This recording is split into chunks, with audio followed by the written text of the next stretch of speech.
Please hold. BTL remote recording.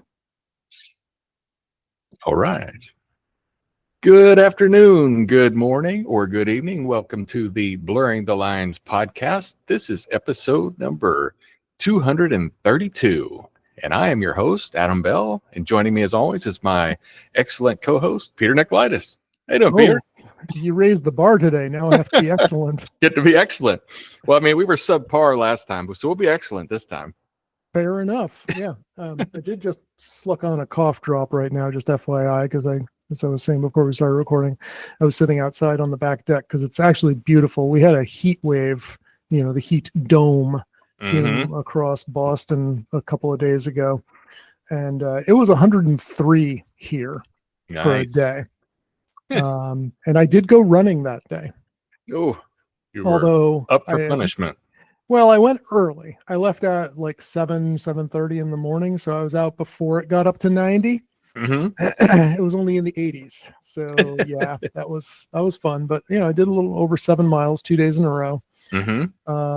Took yesterday off, and as soon as I've got one meeting after this, and then I'll be going and shooting for 14 and a half miles this afternoon. Nice. So there you go. There you go. I ride my bicycle right beside you. I used to do that with Charlie, my running coach, when he was rooming with me for a few months. We would go running. He would go running in the same place where I'm going to go, and I would ride my mountain bike beside him. And the funny thing is, on average, we were pretty close. In fact, usually he had to stop and wait for me because the climbs on some of the trails he was going were not officially for mountain bikes. Okay. So there were places where, I know, yes, there are plenty of people who can ride these things. I'm not one of them. So, I just had to stop and get out and walk it and stuff. So, but not today. Well, I will walk some of them today too, actually.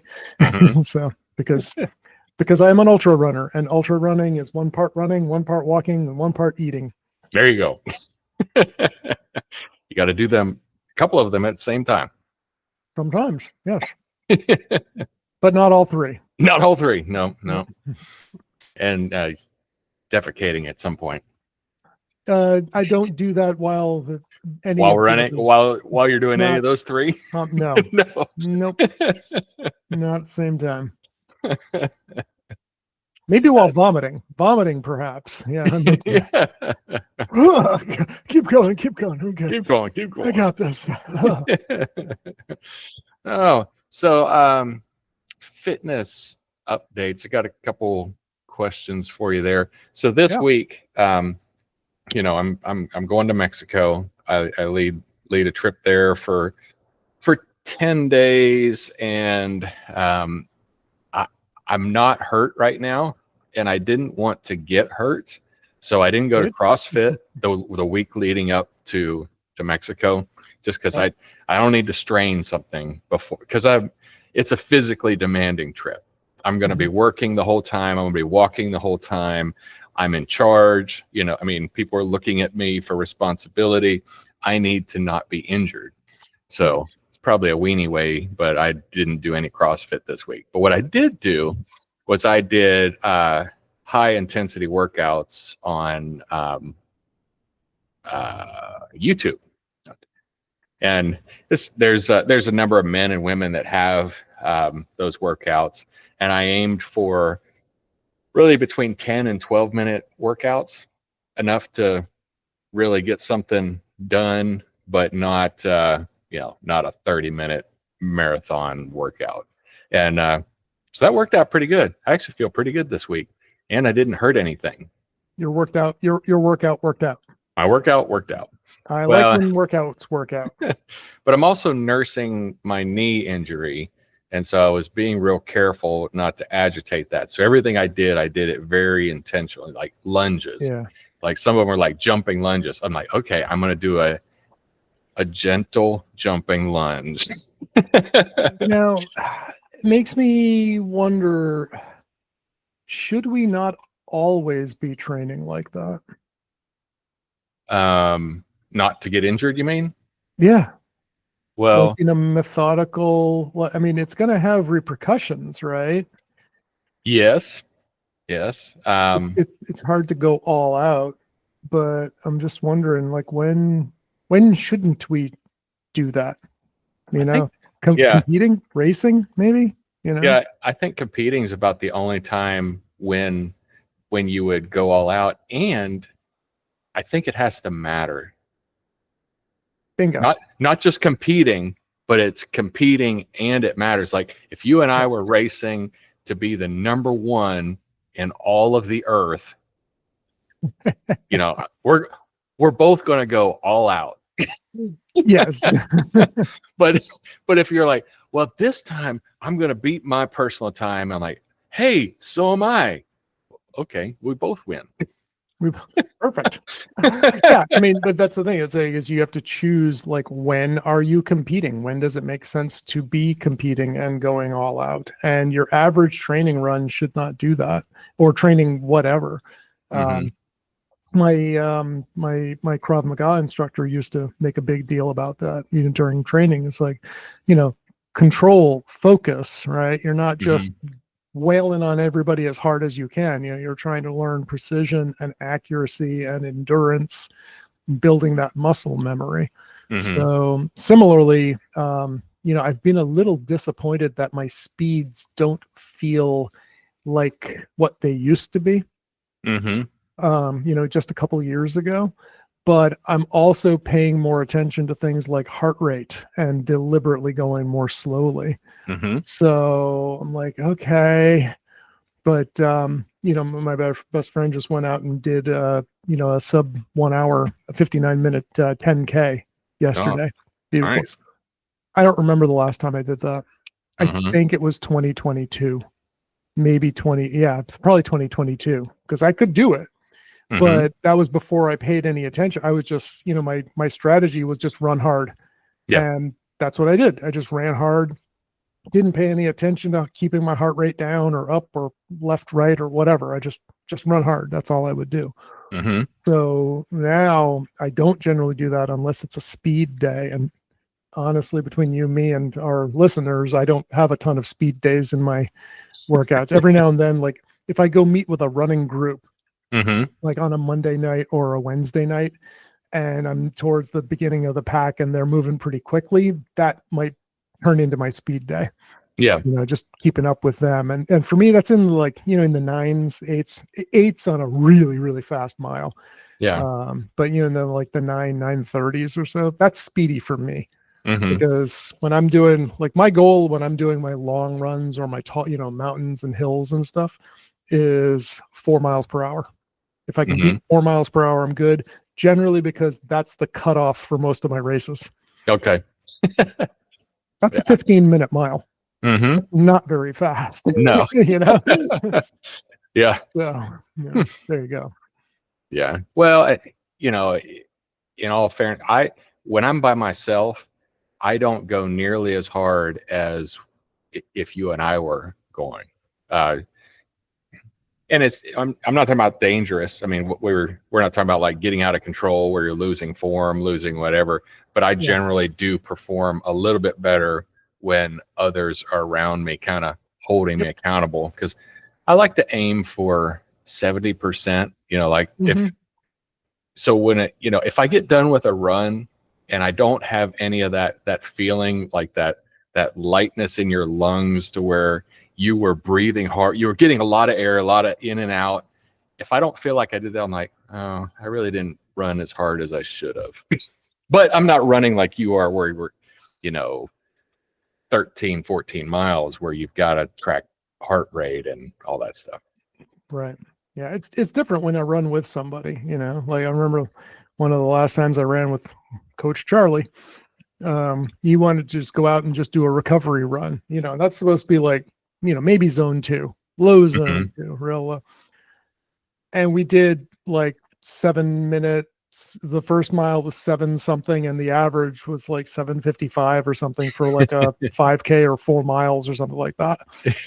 And that was just because I was just so stoked to be running with my buddy and my coach again that I wasn't slowing down, and that was dumb. paid for it. Oh, there you go. So cool. So then, but like those HIIT workouts, they're pretty good, and low impact. A lot of them. That's good. So I asked you if you had tried mushroom coffee, Mm-hmm.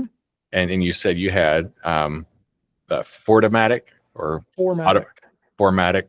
Yep. So I'm trying Rise, and honestly, I'm not a fan of mushrooms, of any sort of fungus in general.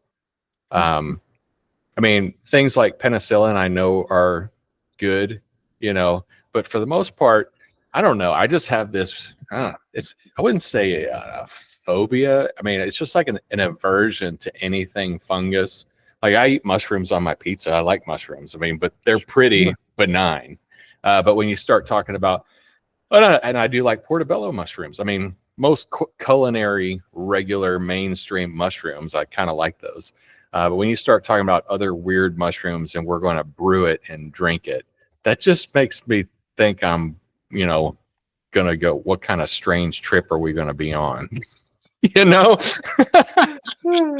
What if somebody accidentally got the wrong mushroom in there and now I can feel colors? I can feel colors. Okay. But the question is, can you taste them? Can you taste the colors? I don't know. Yes.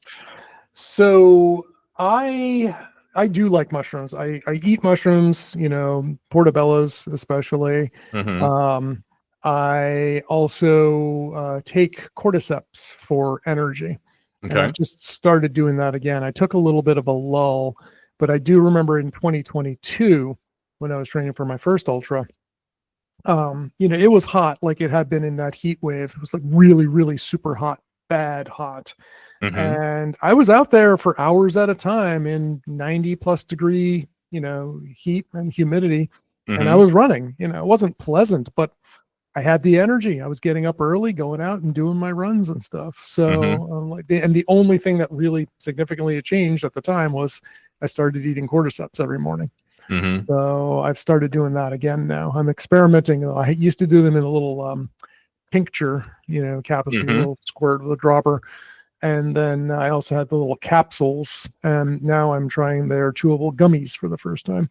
Mm-hmm. So I was like, all right, plus 20 extra calories of sugar to help give you a little extra boost. Yeah. Yeah. So the one that I'm trying is Rise. Of course, what's his name? Doogie Howser. He's like the spokesperson for it. And there's advertisements all over the place. Well, let me give this a go. So I got, it's 60 servings in a packet. So 30-day. I'm at least going to give it a go. I don't like the smell. The taste is fine. I mean, I don't love it. I like my cup of coffee better by far. Like you can have this there, which one do you want tastes good? I want the coffee. Coffee tastes good. Yes. But I'm going to give it a go, but it really doesn't smell all that pleasant to me. But it tastes fine. So I give it a go. Okay. So just you pinch your nose when you taste it. Yeah. Well, yeah. I don't know. I don't, but yes. But you should try it. Then you won't smell it. Yeah, I won't smell it. Yeah. But like I said, the taste isn't bad. So we'll give it a go. I'll let you know. I mean, cool. I didn't have caffeine. Well, it's got caffeine in it. I mean, I didn't have coffee this morning, and I don't have a headache or anything. And I'm a pretty much 3 cups a day, or 3 cups in the morning every day. I don't drink after the morning, but I do drink 3 cups during the morning. So. All right. I've gotten back into that. I'm 2 weeks ago or so, I made the mistake of having a cup of coffee. I was in the office and I had a cup at around, I had a meeting at 2:00 and I was feeling a little bit of the afternoon slump. Mm-hmm. So I had the coffee. Of course, I didn't finish it until about 20 after 2 and completely destroyed my sleep that night. Hosed it. Hosed and totally. So I'm much more careful with that. I'll have 1 cup of caffeinated in the morning, maybe 2. But done with that before noon easily. So usually more like 10. Cool. All right, got a question for you on cheat. You've done dieting pretty heavily. Do you do a cheat day or just one cheat meal in one day? I have generally done cheat days when I've done those. I don't, there have been weeks when I was doing it when I ended up only having a cheat meal. Mm-hmm. I've never officially stayed on diets like that for any long period of time, however. Yeah. I mean, I think generally speaking, my breakfast is practically the same every day, regardless of Mhm. the day of the week. Yep. I mean, so I either have eggs, like eggs over easy with toast, or I have toast with peanut butter on it. Or if I'm really crazy, I'll have a bagel with cream cheese. I mean, but it's one of those three meals, you know? So it's like, I don't have to worry about, I mean, I will eat waffles or things like that on very special, but I can count on one hand how many times I've had waffles this year. Yeah. I mean that's got to be a special occasion day, Yeah. right? And even then when I do cheat days, I try not to start the morning with that kind of day, start Mm-hmm. with breakfast. I try to keep today I made an exception. So my neighbor just got back from Philadelphia, and she always brings some bagels from her favorite bagel restaurant on the Oh way yeah. there, Mm-hmm. thanking me for taking care of her plants while she's gone. Mm-hmm. So I did have a bagel as part of, or half a bagel as part of breakfast this morning, Mm-hmm. but it was it's because I'm basically I was carbo loading for my run this afternoon, right? Mm-hmm. So I was like, okay, I'll burn that off. I'm not too worried about that. So. Yeah. Well, and I'm trying not to be a prisoner to my diet either, because like my youngest daughter brought home with Christie cookies. She brought home a box of chocolate chip cookies yesterday, and she's like, "Daddy, I brought you cookies." I'm like, "So I ate a cookie." I was like, "Thank you," But Yes. normally I would eat like three. Right. So I ate a cookie, Yep. and it But wasn't socially awkward. yeah, I mean that's the thing is you have to turn that in though. It's like, okay, this has just become my cheat day. Mm-hmm. But then it's tricky because, then when regular cheat day comes along, well, I want my cheat day again too. And so yeah, Yeah. it's a slippery slope for sure. Yeah. Well, if my diet is so strict and it's going to screw me up by eating one chocolate chip cookie, I got a problem. Yes. Yep. I'll buy that. I'll buy Yeah. that. Now, a six pack of beer during on a Wednesday night, that's That's nothing. yeah. It is funny though, because I go through phases where I swear I am more sensitive to sugar than I am alcohol. Really. Yeah, there definitely have been days when, I'll have a beer and I feel fine. And then the next cheat day comes along and I have like, a couple of chocolate chip cookies and I'm destroyed. Yeah. So yeah, it really depends. Well, this is the closest I've ever come to clean eating, where I'm intentionally trying to avoid sugar, but I've not gotten to the point where I'm, like we talked about last week. I've not gotten to the point where I'm excluding ketchup. That's next. I mean, things that I know have sugar in them. My Yep. peanut butter still has it has sugar in it. Yep. I'm not there yet, but I'm eliminating the obvious sugars. Yeah, I feel like I should know this, but can you get like an unsweetened ketchup that's just made with like tomatoes and vinegar and salt? Is that a thing? Ah, Not sugar-free ketchup, quote yeah, unquote, with yeah, artificial just sweeteners, but without sugar. other. Yeah. I don't know. I don't know that Mm. the market would be for that. I think that's called A1 sauce. No, A1's got a lot of other stuff in it too. Yeah, No, I'm that's not, I joking. think that sounds more like Carolina Red, actually. Yeah. Minus the cumin and whatever else goes into that. But yeah. Hmm. That said, I almost any day I would take A1 sauce over ketchup. So there's that. Yeah, I do like ketchup. I like ketchup on a burger. I like ketchup on fries. But, So it goes. Yep. I like A1s to all that. I mean, when I was a kid, I substituted that all. I didn't say never, but I frequently I would get the bottle of A1, and that's what I used as my favorite condiment all over the place. Well, it's a healthy liking. Hey Siri, add A1 steak sauce to the shopping list. Yeah. Like, I need some A1 and some Tabasco. You can have all that I have plenty of. I saw several years ago they started excuse me. They started branching out, and you could buy A1 sauce with Tabasco in it. Huh.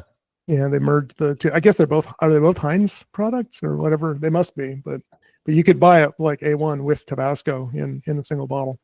I think Tabasco's its wholly own thing. I don't think they're part of Heinz. They must have had a special deal. Well, let's find out. So on Amazon, A1 spicy and spicy sauce with Tabasco. So you can buy it. It's available on Amazon.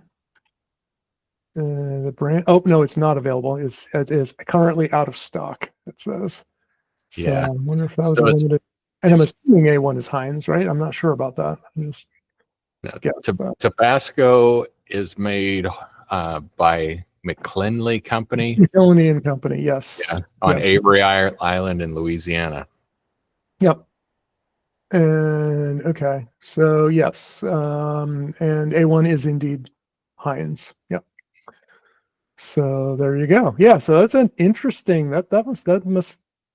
Kraft must have licensed Tabasco from it too, because it's not just like with quote unquote Tabasco peppers. They use the Tabasco logo and everything on that. So. Must have been like like Harley and Ford. Was it Harley? Yeah, I think it was Ford. They had like a version of a truck that had Harley Davidson on it. I was like, okay, interesting. Yeah. That sounds kind of schizophrenic. Yeah. Like, I wish it was a motorcycle. Wish it was a truck. Yeah. It's both. Yeah. Well, on the topic of fitness and other fitness adjacent stuff, before we move on to that, I bought myself a new running vest. All right.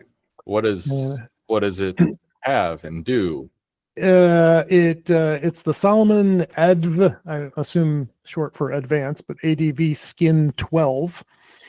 And I put a link in the show notes. So I bought a couple years ago, I bought a Nathan brand vest. Mm-hmm. And I made the mistake of trying it on and making sure it would fit me when I was wearing a jacket, like for winter running. Oh, yeah. Because it was adjustable. Well, the problem is I bought essentially what was large to extra large. And I found out afterwards that I'm more of a medium to large. Mm-hmm. Because no matter what I would do to tighten it down, I couldn't get it to fit right. And if I did get it to fit right with full water bottles, both on the front and the back, once I had gone a few miles and started drinking, it would become loose again. And the adjustable straps were not as adjustable as they should have been. Mm-hmm. So I decided yesterday enough is enough. And I went down to the local Marathon Sports chain store. And after a lot of finagling and trying different models and things, found that the Salomon actually worked really well. And it's nice because it's got very, elastic band straps to tighten things. The Nathan had like lots of gears and dials all over the place that you could adjust it here and cinch it there and tweak this and tweak that. The Salomon method is just a lot simpler. It's like it just adjusts across the front of the chest as opposed to on the sides as well. Mm-hmm. And I'm like, yeah, this is better. Mm-hmm. So I bought it. It cost more than the Nathan, and they did cheap out. They don't include a back water bottle. It comes with 2 bottles up front on the chest, but not one in the back. Well, fortunately, I already have like 3 of the ones for the back anyway. So it's kind of like these days when you buy a new iPhone, it doesn't come with a power adapter anymore. You got to bring your own. Mm-hmm. But to their point, you already have one anyway. And I was like, you're right, I do. Does it do like a Camelback pack in the back? Yeah, that's what Okay. I had to bring my own. That's the Okay. BYO car. Yep. Mm-hmm. But it has, I think, just about, maybe it might have fewer pockets than the Nathan did, but the ones that it does have are larger.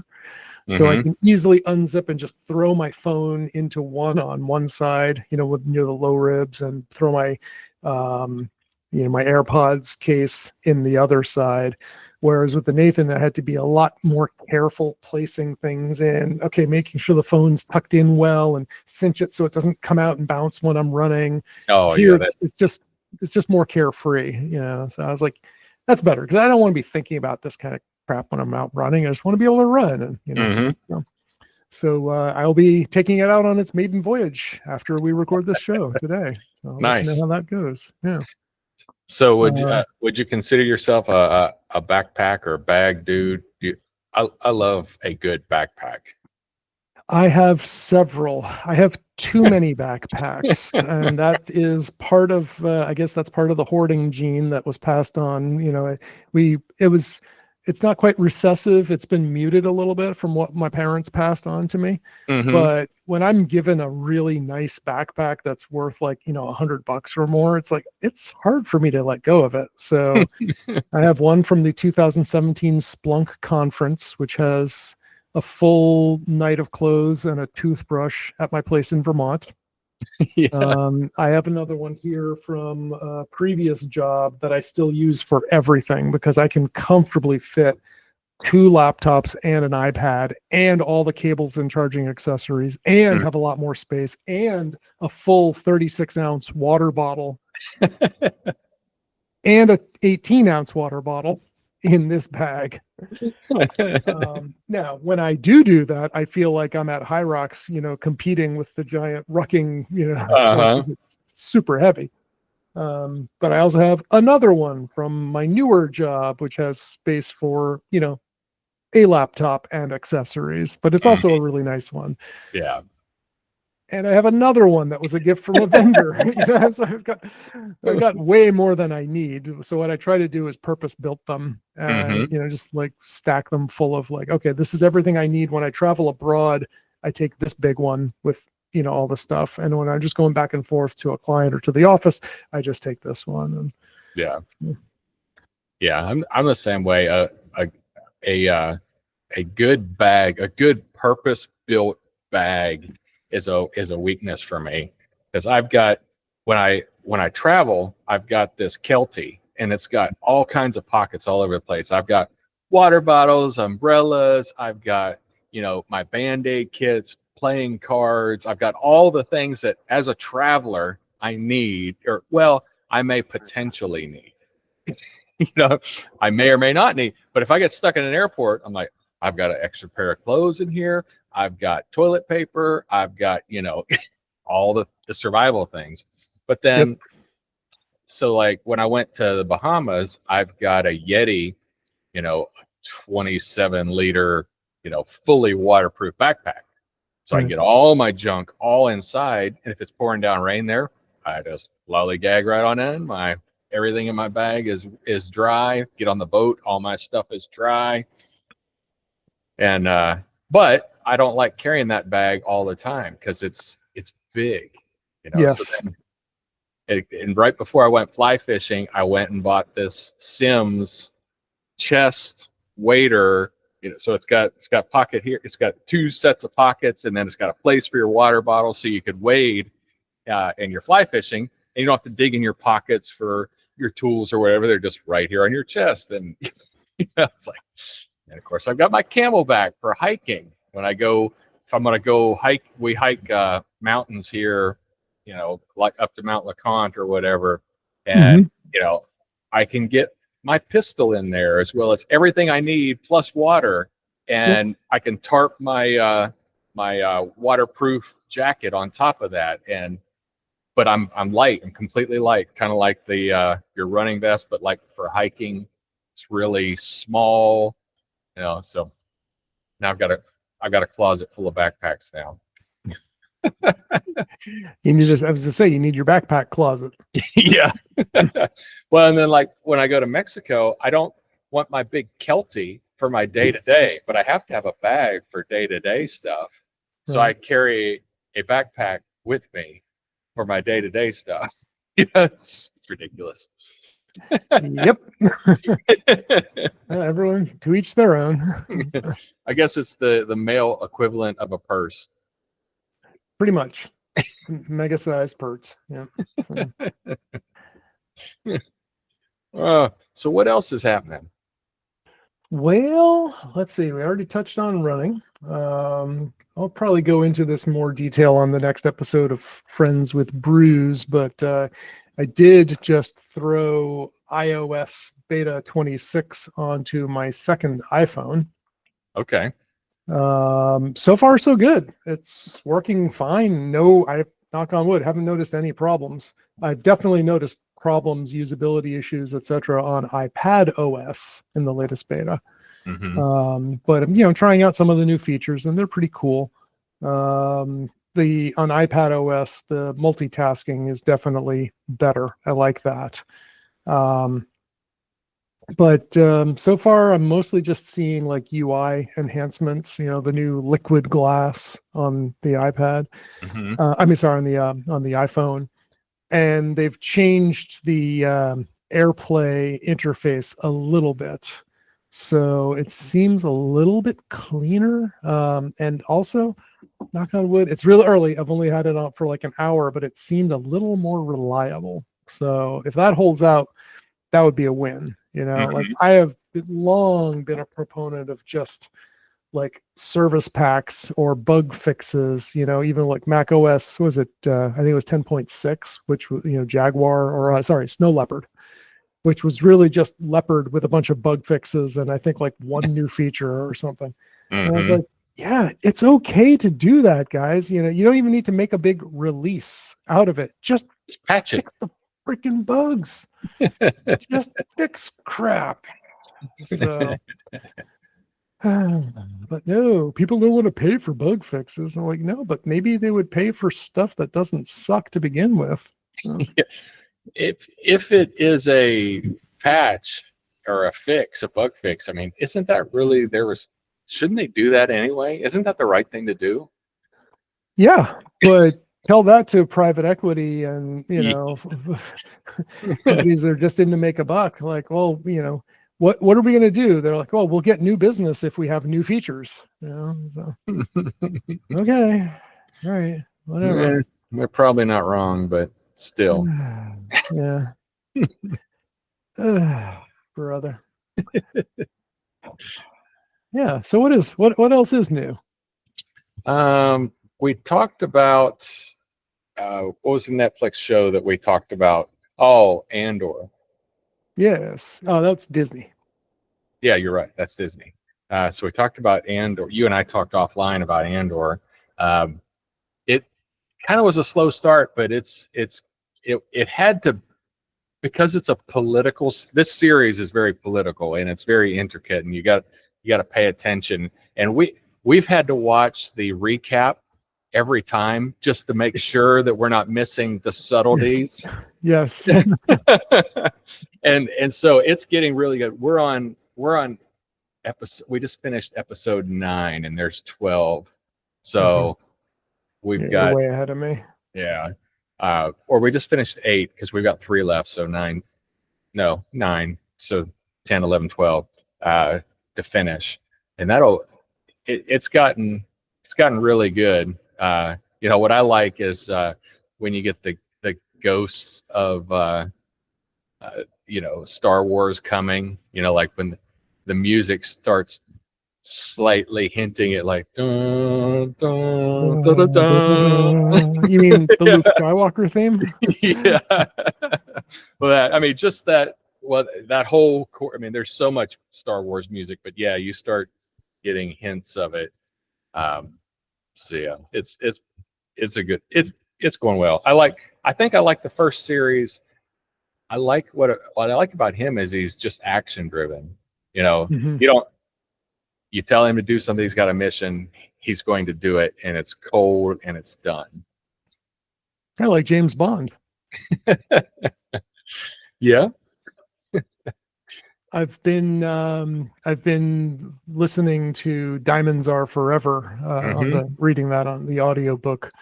So yeah, I've been doing that. So I've been using my library, to membership to go through all the James Bond novels. So this is the fourth one right now. So it's good. I'm like, they are very different from the movies. I will say that it definitely is feels like a product of the 60s. Very racist, sexist, stereotypical, but still somewhat enjoyable. Yeah. Well, so is he in the movies? He plays, like he's like, oh, what I do for England. When he seduces a woman, it's like he's sad and he's also like, oh, this is terrible. Oh, is he like that in the book, or is it more just cold? He definitely, as they read it, that he definitely shows attraction to these women and immediately feels like, oh yeah, like immediately he noticed the curve of her yada yada and how the blouse hung loosely over such and such.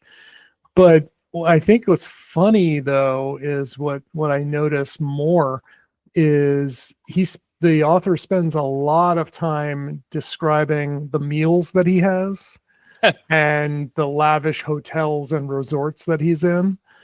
So it's kind of interesting. He spends more time on that, stuff like that than a lot of like the combat and stuff. So yep.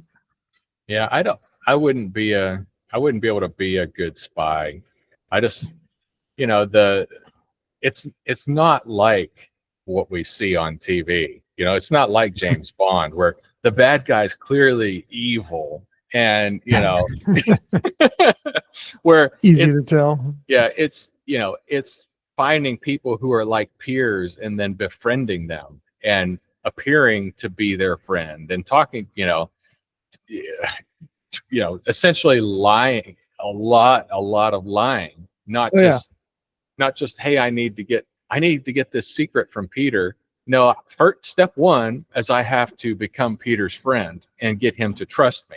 Well, I just couldn't do that to a person. And then at some point the betrayal is going to occur, and whether it happens in your face or you realize it later, I don't think I could just face that person and betray them. Yeah. And I always get a kick out of that too, because like the first thing, like half the time Bond shows up, the bad guys know who he is. Yeah. It's just like, dude, you didn't even think about like, concealing your identity or anything, just like, I'm James Bond. They're like, oh, wow, an assassin. What could he be doing here? Yeah. He's not even wearing a mustache. So, yeah. I always get a kick out of that. I think that's pretty hilarious. Yeah, I've always thought that was interesting. I mean, I even thought that as a kid. Like, you're a secret spy. There's a secret spy named James Bond, and you tell people, my name is James Bond. Oh, why wouldn't you pretend to be Peter Nikolaidis? Smith? Just like, yeah. Maybe we're missing something, obviously. I mean, we're not spies. Obviously, you don't think I'm a spy. I mean, this is a really long game. Could be. I mean, 13 years it's impressive, but yeah. Whew, wow, I didn't think I was worth that investment. Yeah, you don't know the secrets. You don't even know what you don't know. Yeah, that's called an unknown unknown. Oh boy. All right. So, got any plans for the coming week? Upcoming week is, I'm planning on being in Mexico, visiting with our church down there and spending time. We're going to do a VBS, so that'll be fun. You're writing Visual Basic script? Visual Basic script. It's, that's where we're teaching the children. No, vacation. Vacation Bible School, and then we're going to do some construction there. And I have the glorious task of building an outhouse. Okay. Well, someone's got to do that too. Somebody's got to do that too. But yeah, so it's rural in the mountains. We're kind of concerned right now about the rain because when I looked at the hurricane map yesterday, on the Atlantic side, it's perfectly clear.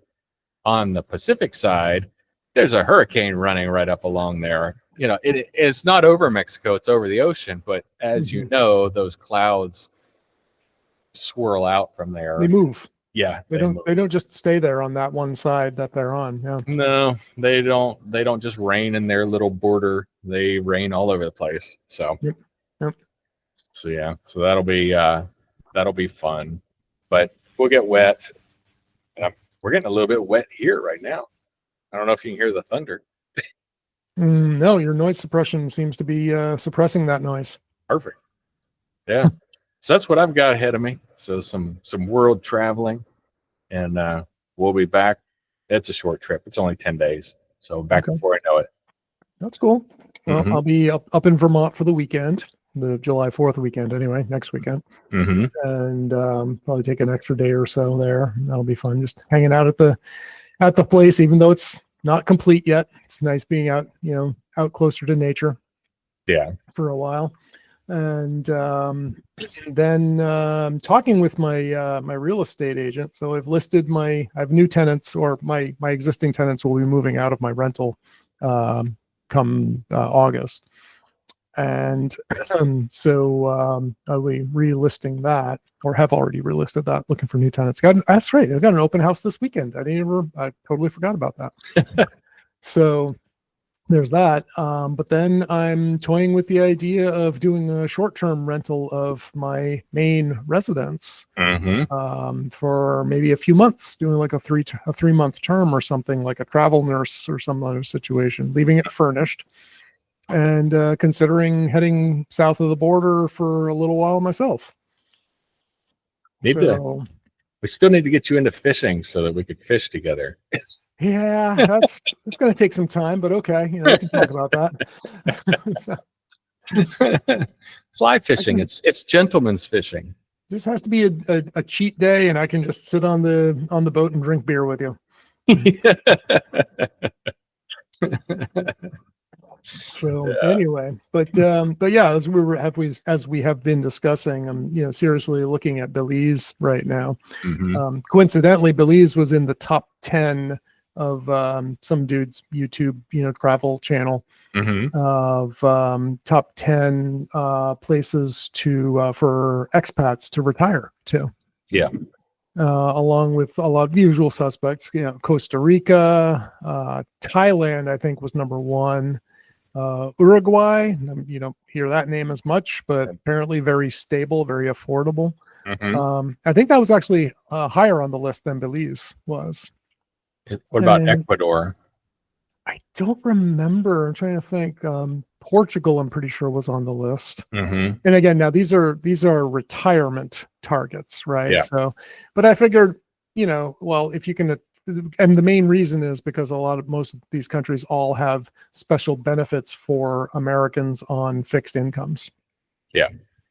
But I figured, well, hell, if they can afford it, then me with an income can probably afford it. And and not a lot of it was like, it's like, oh, and if you're 65 and older, you get, free lunches or anything like that. But it was, I was like, well, if I can, if those benefits, if those things that appeal to retirees will probably appeal to me too, unless, of course, it's like, yeah, the population is all over 70. Well, okay, maybe, maybe not. Yeah, it's not. There's plenty of younger tourists there.